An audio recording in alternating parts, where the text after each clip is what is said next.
Swastiastu, Sobat Hindu Times, dimanapun Anda semua berada.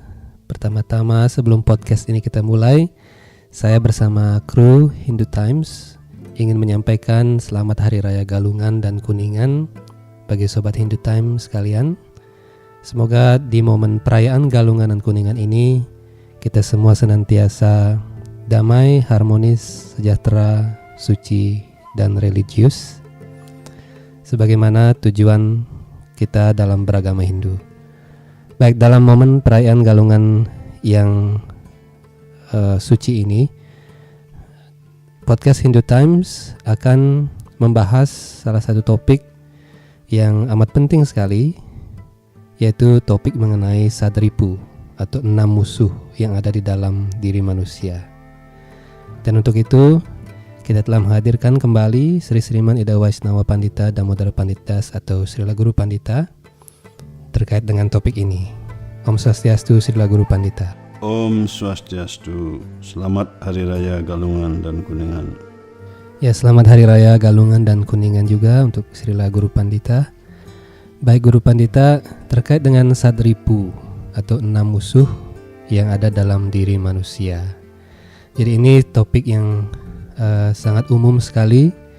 Kita telah mempelajari tentang Sadripu dari pelajaran agama Hindu dari SD hingga sekolah menengah, demikian Guru Pandita. Namun mohon Guru Pandita menyampaikan juga sesungguhnya Sadripu itu apa dan bagaimana kita umat manusia dapat menundukkan ke-6 musuh ini. Ya, baiklah. Saya coba untuk membantu. Semoga para pendengar bisa menjadi puas tentang apa yang saya sampaikan ke depan. Jadi Sadripu itu umumnya kan ripu itu artinya musuh, 166 musuh yang ada dalam diri kita, yang bersama kita sering. Dan di dalam kitab suci Weda Bhagavata Purana, di sana Sadripu ini juga disebut juga 6 sahabat. Artinya ketika kita bisa mengaturnya dengan baik, itu menjadi sahabat gitu. Namun mari kita lupakan dulu masalah 6 sahabat. Kita lebih banyak berkecimpung dengan 6 musuh ini. Sebelum saya bicara lebih lanjut, saya akan paparkan sedikit bahwa kita khususnya di Bali, masalah Sadripu ini tidak pernah asing dari diri kita. Ajaran agama yang kita terima selama ini sudah banyak sekali memberikan informasi masalah itu. Bahkan kita merayakan sampai kemenangan Dharma melawan Adharma itu. Secara umum orang katakan kemenangan Dharma melawan Adharma. Tetapi kalau kita telaah lebih dalam lagi, sebenarnya inilah kemenangan Dharma melawan Dharma. Ketika kita bisa mengendalikan 6 musuh itu, yaitu Kama, Kroda, Loba, Moha, Mada, Matsarya kan. Yaitu nafsu, Kama, nafsu, Kroda itu kemarahan, Loba itu ya loba, kelobaan, Moha itu menghayal, hayalan, Matsarya itu sifat iri, Mada itu adalah mabuk. Dari ke-6 ini yang paling tidak bisa diajak bersahabat itu adalah Matsarya, sifat iri. Karena dengan cara mana sifat iri ini mesti dilenyapkan dari dalam diri kita. Kalau yang 5 lainnya masih bisa dikendalikan, diajak bersahabat dengan cara mengendalikan. Segalak-galaknya singa masih bisa dijinakkan. Tapi kalau kita memelihara Matsarya, iri hati, semakin galak semakin tidak bisa dijinakkan. Banyak hal terjadi di dunia ini sekarang yang merugikan umat manusia itu karena sifat itu. Sifat itu bisa menguasai dan mengendalikan yang lain. Jadi sifat itu sering ingin jadi pemimpin di antara 6 itu. Dan sifat Matsarya atau sifat iri hati itu bisa mengalahkan yang lain dan mengendalikan sifat-sifat yang lain itu. Nah, jadi kita sangat bersyukur sekali kita menerima warisan dari leluhur kita bersama-sama bahwa ada upacara kemenangan Dharma melawan Adharma. Kalau kita ambil secara sejarah, baik di Bali maupun sejarah Weda, semuanya nyambung baik. Kalau di Bali kan sejarah Mayadenawa misalnya begitu. Kemudian kalau di Weda sejarah Mahabharata misalnya, di sana kemenangan Dharma melawan Dharma. Jadi ini fakta bahwa kita sedang merayakan atau memperingati hari kemenangan itu. Jadi secara niskala kalau kita bisa memperingati hari kemenangan ini, mengingat semua sejarah-sejarah itu, apakah sejarah luhur kita yang ada di Bali seperti Mailenau, apakah sejarah di dalam Weda begitu, di Itihasa, kita ingat sejarah itu bersifat rohani, itu akan memberikan vibrasi yang bagus buat kita semua. Kita ingat semua kegiatan itu, gimana kemenangan para Pandawa misalnya begitu. Begitu juga di Bali, bagaimana kemenangan daripada orang-orang suci di Bali mengalahkan Mailenawa, kan begitu. Kalau kita ingat semua itu adalah akan berikan pikiran kita yang menjadi suci, hati kita menjadi suci.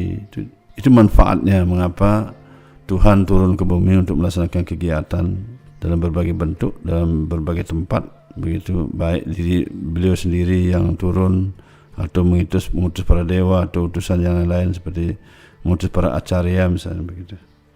Itu semua adalah untuk mengingatkan supaya kita selalu mengingat kegiatan sejarah suci itu supaya disucikan. Dengan adanya wayang misalnya terus mementaskan cita-cita seperti itu juga mengingatkan kita. Saya dari kecil suka sekali dengan nonton wayang dan sampai sekarang pun masih suka. Mudah-mudahan generasi sekarang juga senang menonton wayang. Jadi cerita, karena itu kalau dalang ya bolehlah isi seling-selingan seperti lelucon misalnya, tapi jangan terlalu banyak. Kalau lebih banyak cerita tentang kegiatan rohani itu akan memberikan kesucian buat yang pendengar. Yang menyampaikan juga akan mendapatkan keberuntungan, kan begitu, berkat dari Tuhan. Dan kemudian kita juga punya doa Trisandya itu, di mana sangat itu terkenal sekali, kita selalu diingatkan untuk kaika, wacika, manacika, kan, berpikir, berkata, berbuat, kan itu.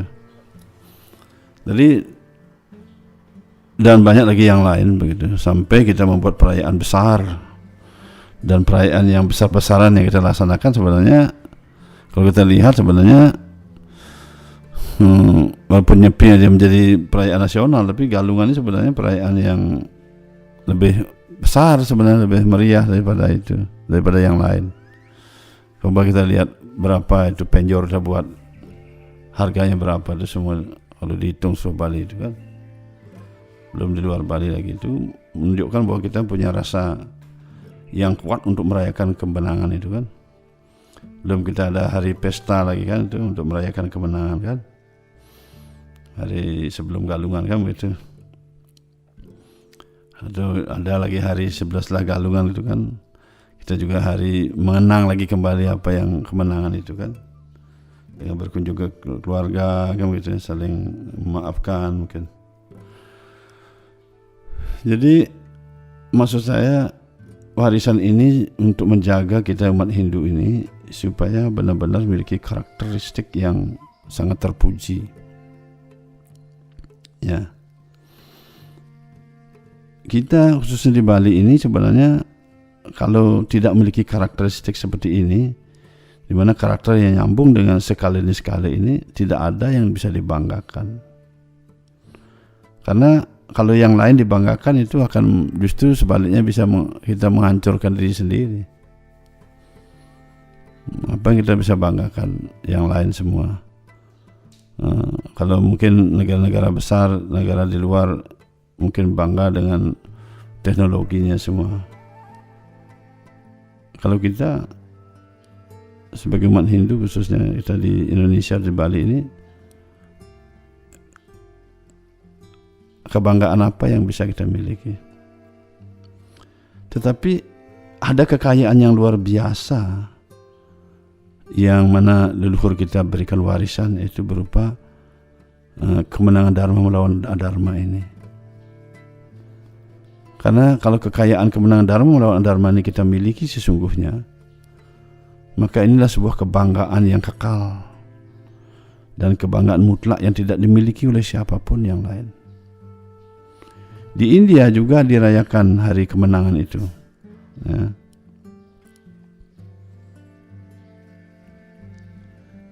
Jadi kalau miriplah seperti di Bali juga, cuma nama di sana berbeda begitu.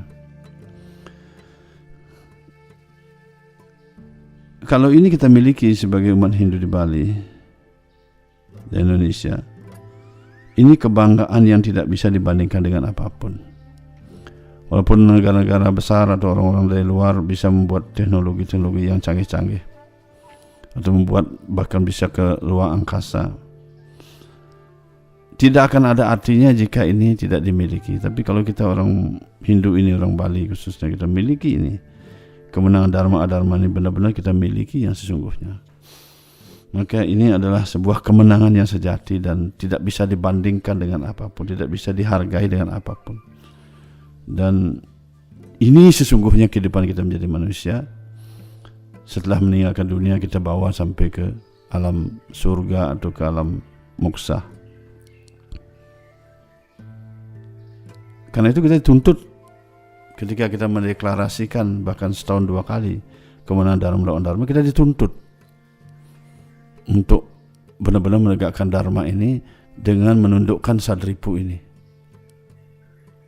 Begitu. Kita tidak usahlah terlalu banyak berbicara tentang hal yang lain atau kita menampilkan sesuatu yang banyak. Kalau seandainya kita tidak menyambung dengan apa yang maksud kemenangan dharma ini. Tapi leluhur kita sudah memberikan gambaran bahwa, contoh, pada saat kita Hari Raya Galungan, kita disuruh membuat hiasan yang bagus seperti penjor. Itu yang nampak kita lihat dari luar ya. Itu adalah hiasan yang bagus, itu melambangkan orang itu suatu keindahan.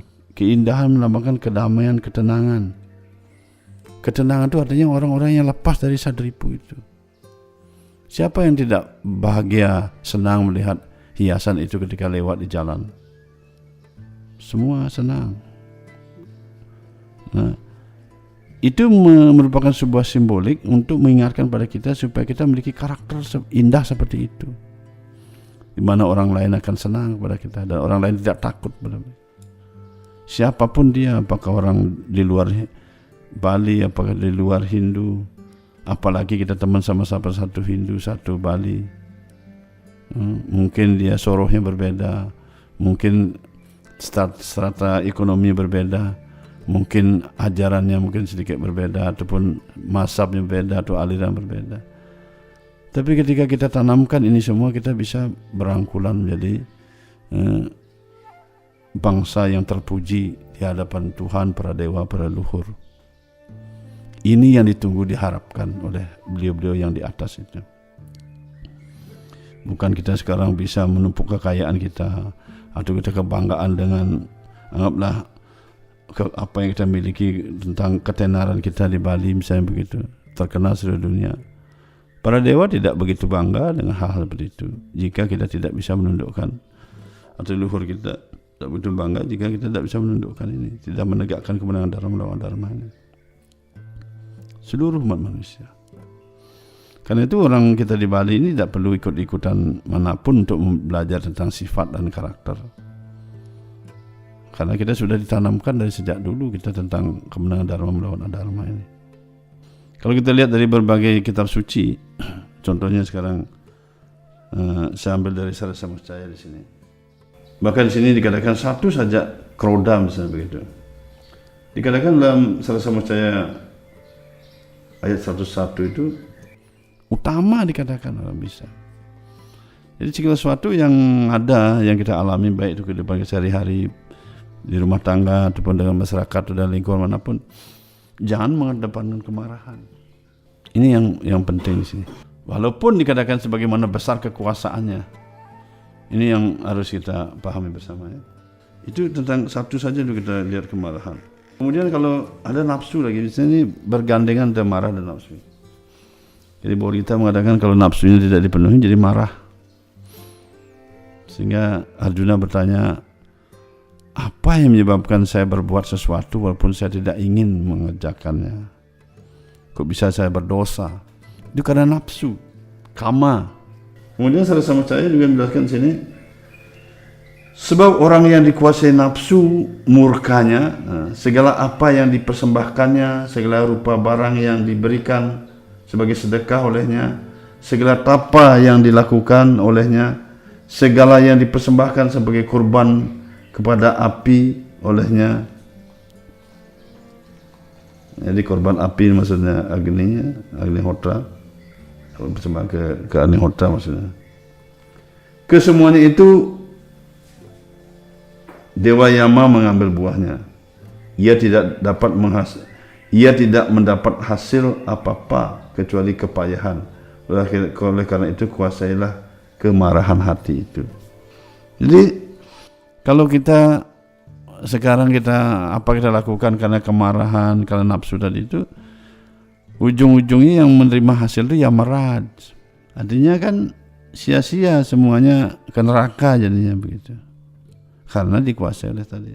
Kalau kita nafsu dan kemarahan tadi, kita buat persembahan apapun, bahkan buat upacara persembahan lewat korban api di sini kadang-kadang Agnihotra itu, jadi juga sia-sia. Ini kekayaan luar biasa. Jadi ciri-ciri orang beragama itu, kalau kadang kita menekuni ajaran agama atau kita beragama, itu sebenarnya ini kuncinya ini. Bagaimana dia bisa menundukkan Sadripu itu. Jadi kalau kita sering dikatakan kemenangan Dharma melawan Adharma begitu, sudah seringlah orang membahas, sudah banyak. Mungkin kalau saya membahas seperti itu sudah terlalu lumrah umum. Tapi yang kita bahas bersama, termasuk untuk diri saya sendiri juga, bagaimana kita selalu berjuang sekarang, bukan setiap 6 bulan, setiap hari kita memenangkan Dharma melawan Adharma itu. Jadi Dharma di sini artinya kita bagaimana kita menegakkan Dharma ini, yaitu bisa mengendalikan Sadripu ini. Kemarahan, nafsu, loba, kemudian hayalan, sifat iri hati, itu mesti sirna dari diri kita. Ini badan ini kan badan kasar dan badan halus. Setula sirire, linggi sarire maksudnya. Ya. Jadi badan kasar, badan halus. Di badan halus itu pikiran, kecerdasan, ego, itu badan halus. Di sana tempatnya yang menempel itu semua. Karena itu kalau dijelaskan dalam kitab suci Veda Bhagavata Purana, itu mengungkap dengan sangat jelas bahwa di dalam diri kita ini ada alat perekam, itu badan halus itu, lingga sarira itu, nafs, yaitu jelaskan tadi ego, sifat ego, kemudian kecerdasan dan pikiran, itu badan halus. Ketika kita meninggalkan dunia ini, belum kita mencapai moksha, atma itu dibungkus oleh badan halus. Di badan halus itu sudah direkam semua perbuatan kita, mulai perkataan, perbuatan, pikiran kita, ya, direkam di sana, dan itu nanti dibuka oleh Yamarad, itu di setel di sana, dibunyikan di sana. Ini semua rekamannya semua muncul di sana.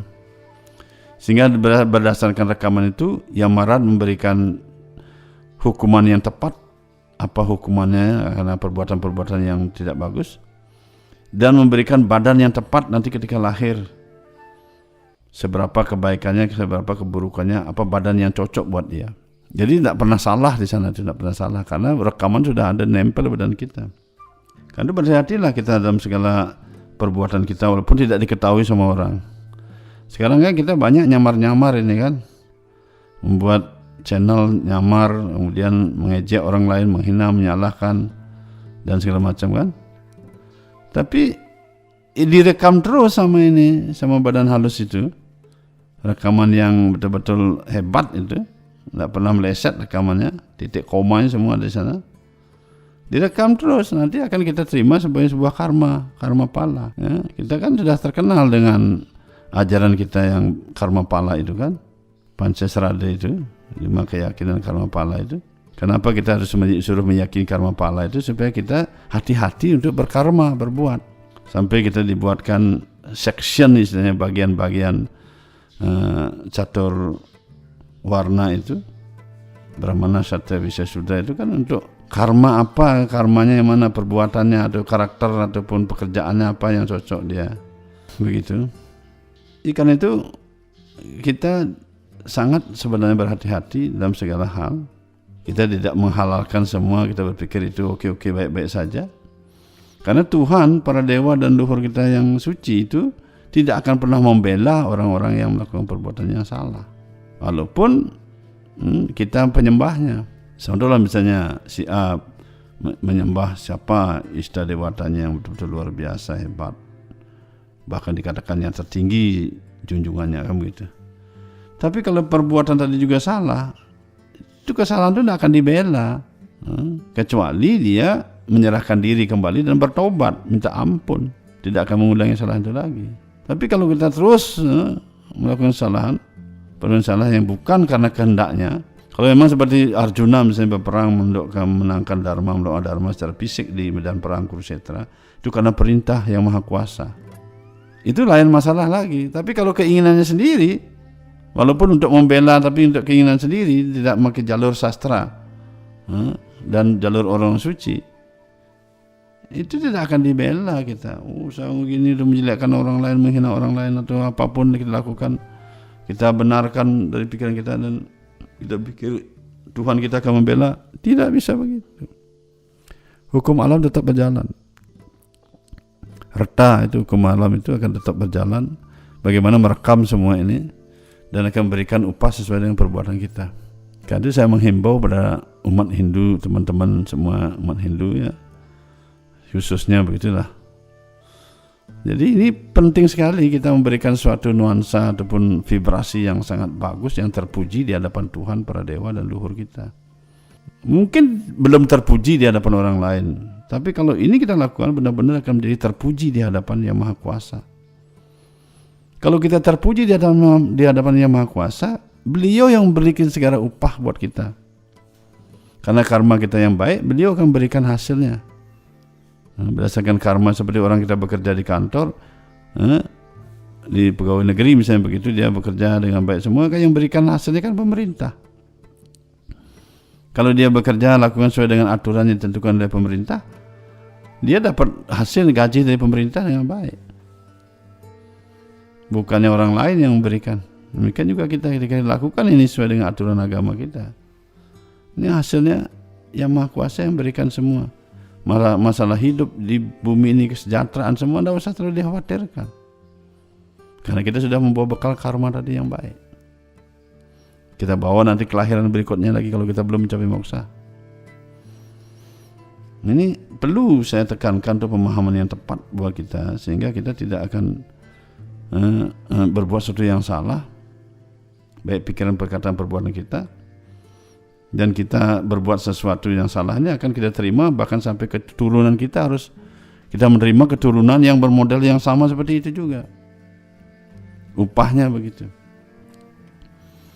Terus apa kita sebagai kemudian hari kalau kita dikatakan leluhur, kalau kita dihormati sebagai leluhur dengan menurunkan ataupun memberikan warisan yang buruk, yang tidak bagus, apalagi kepada orang-orang suci, apalagi kepada orang-orang yang menekuni ajaran agama, misalnya begitu. Kepada siapapun dia, kepada orang suku manapun, bukan kita Hindu saja, bukan Bali saja, agama manapun, kita tetap memperlakukan dengan cara yang sama. Pada saat yang sama, kita diajarkan untuk menanamkan serada keyakinan kita yang kuat terhadap apa yang ajaran agama yang kita terima sebagai umat Hindu. Baik itu ajarannya kita terima dari Weda ataupun kita terima dari Hindu di Bali, seradanya dikuatkan, keyakinannya dimantapkan. Pada yang sama, perilakunya ini sebenarnya menunjukkan perilaku yang santun, yang baik. Kalau kita tanamkan semua, negeri ini akan menjadi negeri yang sangat luar biasa. Semua perbuatan-perbuatan apapun yang lain kita bekerja dimanapun akan menjadi sesuatu yang baik. Kan itu saya katakan tadi bahwa ketika ini kita miliki, didasari dengan serada yang kuat sebagai umat Hindu, bahwa kita yakin dengan ajaran agama Hindu yang kita terima, yang kita bisa, yang menyelamatkan kita akan nanti setelah meninggalkan dunia ini. Kemudian kita menjadi satu kesatuan yang rukun, yang bersatu, yang damai dalamnya. Kesejahteraan juga akan hadir dalam diri kita. Perlu kita sadari bahwa seperti di board kita di sini, bab 16 ayat 21 dikatakan, sampai ditekankan di sini ya. Trividam naraka shedam dwaram nasanam atmanah. Kamah krodas tata lobas tasmat etat trayam tyajat. Ada 3 pintu gerbang menuju neraka. 3 tegaskan ya. Jadi agama kita ini dalam kitab suci sudah tegaskan ada 3 pintu gerbang menuju neraka. Yaitu apa? Nafsu, marah dan loba. Itu 3 pintu gerbang neraka.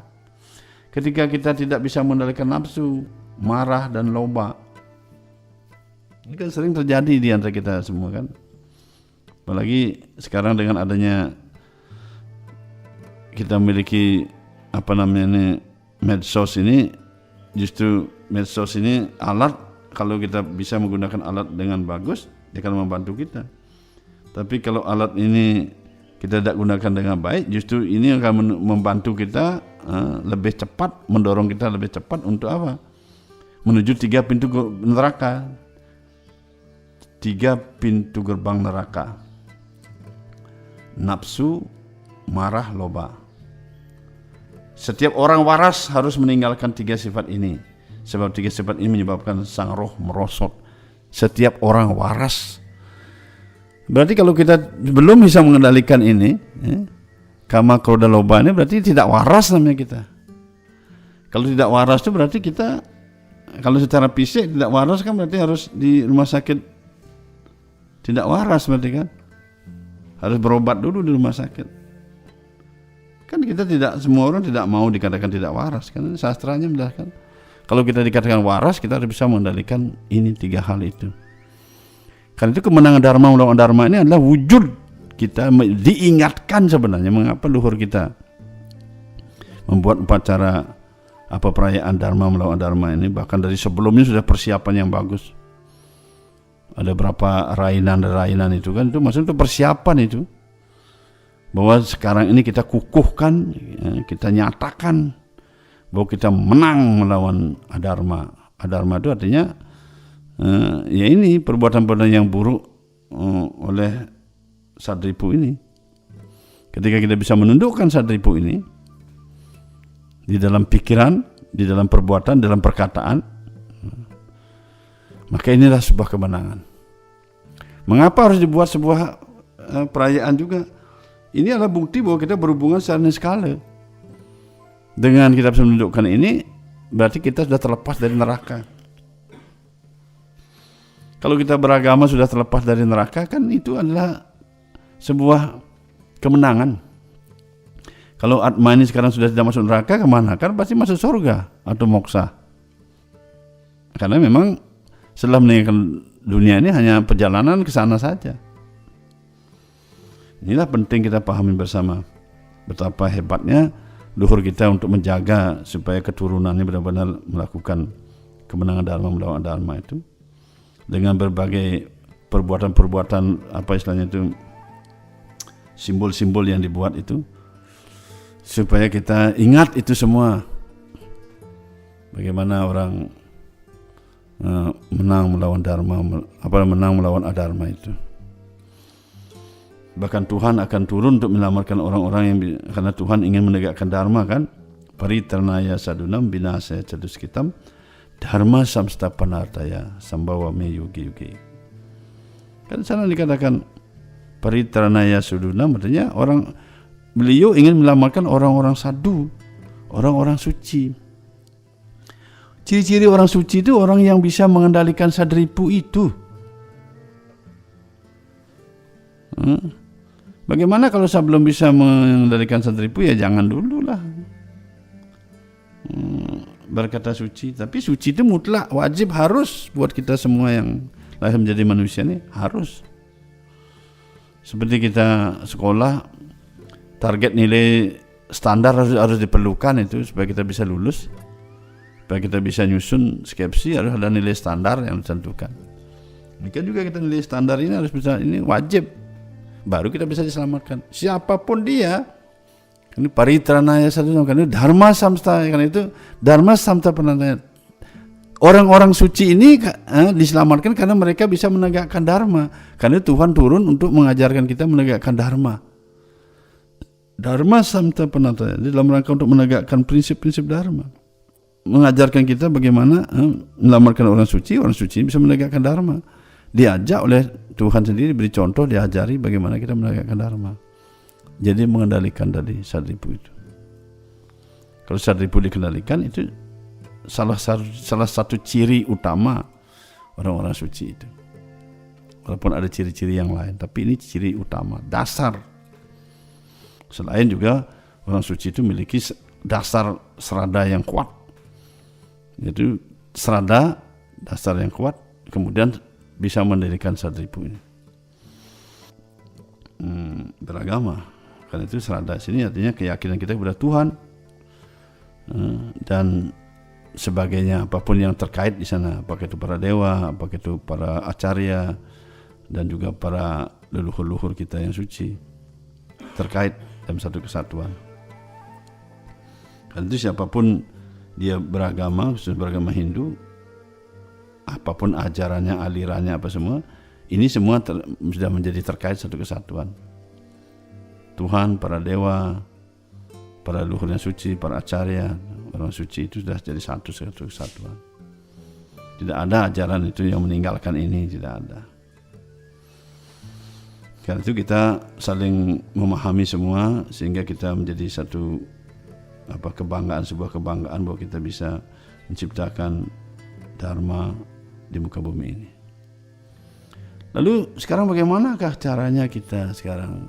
Ini kesimpulan saya ini, bagaimana caranya kita bisa menegakkan dharma melawan dharma ini? Memang memerlukan suatu perjalanan begitu, pendidikan, pembinaan. Tapi ada satu yang sederhana saya sampaikan bahwa dalam Bhagavad Gita bab 18:65-66 saya jelaskan. Kita disuruh apa di sana? 18:66 disuruh kita, mari kita serahkan diri kita kepada Tuhan.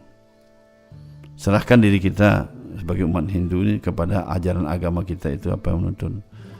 Kita menyerahkan diri pada Tuhan, Sang Yang Widi, atau Brahman, atau Siwa, atau Vishnu, atau Krishna. Serahkan diri kita kepada beliau. Dan kemudian kita lakukan sesuai dengan aturan-aturan yang telah ada. Diikuti. Itu 1865. Apa di sana dikatakan? Kita selalu berpikir ingat pada beliau. Karena itulah beliau turun sehingga kegiatan di bumi ini dan ditulis oleh orang-orang suci terdahulu, dan kita rekaman itu kita kembalikan lagi sehingga seperti tadi kadang-kadang ada wayang, ada apa semua. Kemudian guru-guru di sekolah juga bisa menyampaikan, guru agama atau guru yang mana saja, ada selingan-selingan tentang kegiatan rohani Tuhan itu untuk mengingat beliau. Kadang-kadang ada arca-arca wigraha atau gambar-gambar untuk mengingatkan beliau semua. Andaikan kita punya kekasih yang tercinta gitu, apalah begitu, atau orang tua begitu, misalnya kita lihat fotonya kan ingat pada beliau, atau ingat kekasihnya. Masa sekarang kita lihat fotonya kekasihnya, lihat atau ingat sama orang lain, kan lucu. Itu maksudnya. Kita ada perumpamaan-perumpamaan seperti itu. Kita sudah berpikir tentang beliau. Kita disuruh meyakinkan diri kalau kita mau menyembah beliau, jadi penyembahnya. Kemudian kita menyerahkan diri kepada beliau, kita bersembahyang kepada beliau, bersujud kepada beliau. Apakah bersujud dengan mencakupan tangan, ada bersujud dari hati, ada bersujud dengan cara sungkem, ada sujud dengan menundukkan kepala, atau meletakkan kepala kita di tanah, atau sujud dengan istilah dandawat. Dandawat itu artinya lurus seperti tongkat. Itu terserah sesuai dengan tuntunan yang ada, sesuai dengan desikalepatrenya, di mana, kapan dilakukan, kepada siapa, kan begitu. Kan dalam ajaran agama Hindu kan ada istilahnya desikalepatre. Dalam kitab suci Veda desikalepatre kan. Jadi kita ikuti. Pada umumnya kan ada desa, itu artinya tempat, itu bumi. Bumi ini tempat kita di bumi, bukan di surga, bukan di neraka, bukan di planet Mars, tapi di bumi, di desa. Kala artinya zaman, waktu, patra situasi. Kalau sekarang zaman kali, patra keadaannya zaman kali ini, desa kalau patranya gimana kita kan begitu. Bukan kita mengikuti kali berarti kan, tapi maksudnya kita beragama, bagaimana caranya kita melaksanakan itu. Kedua ada persembahyangan. Nah, bersembayang itu bersembayanglah kepadaku, bersembayang sesuai dengan aturan sembahyang tadi. Dengan cara seperti itu engkau akan datang kepadaku. Nah, ini kan sebuah kemenangan. Artinya kita beragama, kita bisa datang kepada Tuhan, itu sebuah kemenangan. Artinya kita bebas dari neraka lah dulu begitu. Tidak ada masuk neraka. Karena itu saya dalam podcast terdahulu kan ada menyampaikan bebas dari neraka. Umat Hindu bebas dari neraka. Kalau kita bisa lakukan tadi itu, ingat lalu bersembayang, bersujud, nah itu ya. Kemudian kita yakinkan diri kita dengan serada kita bahwa kita meyakini beliau, menyembah beliau kan. Karena itu beragama juga kita seperti itu. Kita nggak perlu menteriak-teriakkan Tuhan saya lebih hebat, Tuhan saya lebih ini segala macam. Tapi yang perlu kita teriakkan, apakah kita sudah lakukan apa sesuai dengan perintahnya untuk meyakini beliau, bersembahyang kepada beliau, seperti itu, dan tunduk kepada beliau. Kita menyerahkan diri pada beliau. Tentu yang kita lakukan itu tentu kita harus mohon petunjuk dari orang-orang yang dapat dipercaya. Apakah itu para pendeta, orang-orang suci, para acarya, guru kerohanian apalah, yang bisa membantu kita untuk bisa kita lakukan ini, menguatkan serada dan menundukkan sadripu itu. Jadi dengan cara seperti itu sadripu akan perlahan-lahan. Selain juga kita seperti mengucapkan mantra-mantra doa-doa Weda. Apakah itu mantra-mantra seperti disebutkan tadi, apapun lah bentuknya, yang penting ada dalam Weda itu. Kita yakinkan ini ada dalam Weda, anak mantra ini misalnya, kita sebutkan. Mantra itu artinya membebaskan pikiran ini dari yang kotor. Jadi mantra itu artinya satu hal di pikiran, karena pikirannya pengendali. Kenapa di mantra? Jadi bukan badantra begitu kan? Jadi mantra ini pikiran. Jadi kalau di dalam bahasa Inggrisnya mind kan begitu. Di sana kalau di pikiran ini sekarang dibebaskan dari hal-hal tadi sadripu tadi, pikiran udah bebas dari sadripu, pikirannya akan mengendalikan yang lain itu, masuk indria-indria kita dikendalikan. Karena itulah mantra itu artinya membebaskan pikiran dari hal-hal yang kotor di sadripu itu. Kalau orang yang di luar kita, di luar Hindu kadang-kadang salah paham tentang mantra-mantra, dikira mantra-mantra seperti jampi-jampi untuk menyantet orang, atau mantra untuk dukun-dukun itu misalnya begitu, itu salah kaprah itu. Yang maksud mantra itu sesuatu yang jadi memberikan pikiran dari kotor-kotoran yang sadripu tadi, hal-hal yang buruk, dengan mengucapkan doa-doa itu. Apapun itu, cara doa-doa kadang-kadang memakai dengan meditasi, kadang-kadang dengan tasbih atau dengan japa mala kan. Kemudian mantra apa yang diucapkan yang bisa membantu dia yang ada dalam Weda. Ada seorang teman dulu, dia berjapa, kemudian dia mengucapkan katanya Om Namah Siwa, Om Namah Siwa. Dia bertanya pada saya, berapa orang lah sempat bertanya, bagaimana kalau saya mengucapkan Om Namah Siwa, Om Namah Siwa, bagaimana? Saya bilang silahkan lanjutkan. Mana mungkin berani saya mengadakan stop, karena itu yang disebutkan nama Tuhan. Silahkan lanjutkan, bagus. Ada yang bilang Om Trayambagam Yajamahi, saya begitu, ya, silahkan. Kalau itu memang memberikan kamu tuntunan dan semakin lebih dekat dengan Tuhan, mengikuti menundukkan sadripu, lanjutkan.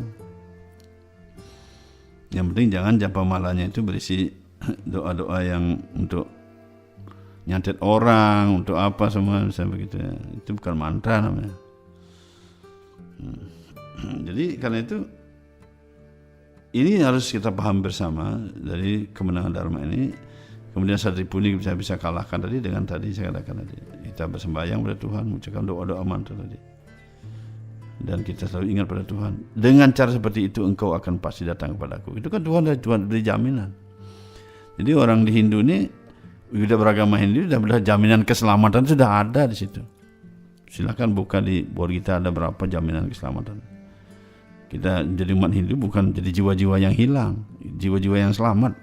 Karena ketika kita seperti kita tinggal di rumah orang tua kita yang kaya, kita tidak akan pernah kelaparan asal kita sadar tahu bahwa makanan sudah tersedia, tinggal menyantap saja. Tapi kalau kita yang ogah menyantap dan semua, ya kelaparan. Tapi pikir tetangga punya makanan, pikir lebih bagus, padahal makanan kita sudah tersedia di rumah. Nah, itulah saya sampaikan ya. Jadi karena itu kalau umat Hindu menekuni ajaran agama dengan bagus, dengan mantra apapun yang dia sebut, kemudian dengan cara yang mana sesuai dengan sudah yang dia terima tuntunan dari berbagai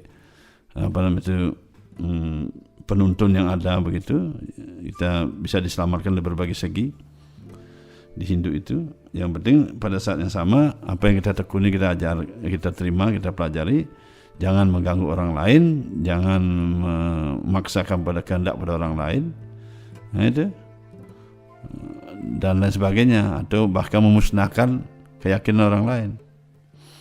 Yang paling bagus semua ajaran sudah tersedia, tinggal kita memilih sendiri dan lakukan itu sendiri.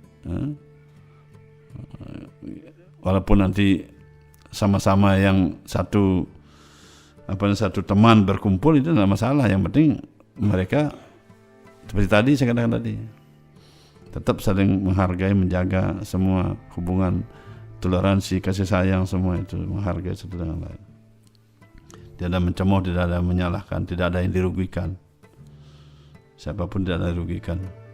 Kemudian di Hindu dia disediakan berbagai doa, mantra, berbagai ajaran, semua sudah diberikan. Tinggal kita jalani semua bersama dan kita tidak merugikan siapapun yang lain. Jangan memaksakan pada orang lain. Jangan mendoktrin orang lain, jangan mencuci otak orang lain, jangan juga menghilangkan serada orang lain. Begitu. Sama seperti kita berteman dengan orang lain. Ketika dia punya teman, dia sayang pada suaminya atau istrinya, jangan dihilangkan kasih sayang dia. Justru dengan berteman supaya dia semakin kuat, kan begitu. Nah itulah yang harus kita lakukan bersama-sama sebagai umat Hindu supaya kita bisa menegakkan dharma melawan adharma. Demikian saya sampaikan, semoga ada manfaatnya dan segala kekurangan dalam saya menyampaikan ini mohon dimaafkan. Semoga Tuhan, para dewa, luhur kita yang suci, para acarya, guru kerohanian memberkati kita semua. Hari Om Tat Sat. Baik, terima kasih Guru Pandita atas wejangannya hari ini. Kepada Sobat Hindu Times yang mendengarkan podcast ini, kami seluruh kru Hindu Times Channel mengucapkan selamat Hari Raya Galungan dan Kuningan. Semoga kita semua selalu dalam kedamaian dan keharmonisan. Terima kasih Guru Pandita telah hadir di studio Hindu Times 108. Kita berjumpa lagi dalam podcast episode mendatang. Mari kita tutup dengan Paramasanti. Om Santi Santi Santi Om.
Ada